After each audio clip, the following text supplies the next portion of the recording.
soal kemana kerjanya haruskan kalau dia tidak mendahului dan dia berhak menjaga syariat. Akibat tidak transparansinya pengelolaan biaya operasional sekolah atau dana BOS di tingkat SMA, SMP, dan SD, sejumlah warga di Aceh Barat menggugat Dinas Pendidikan setempat.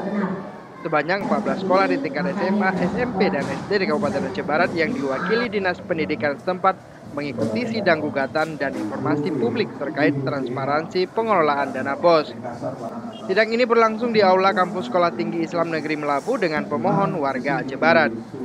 Sengketa informasi ini dipimpin langsung oleh Majelis Hakim dari Komisi Informasi Aceh.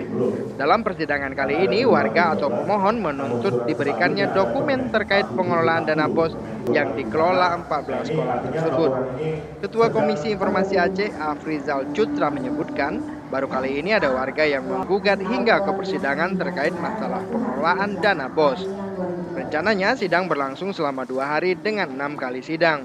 Jumlah pemohon sebanyak 6 orang dan termohon sebanyak 14 sekolah.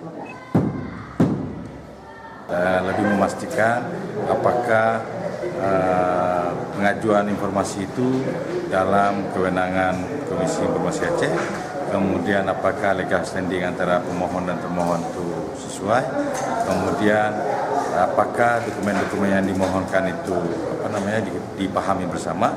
Nah, setelah itu kita baru menawarkan mediasi. Dari Aceh Barat, Adli Zil Ikram melaporkan untuk Aceh Video.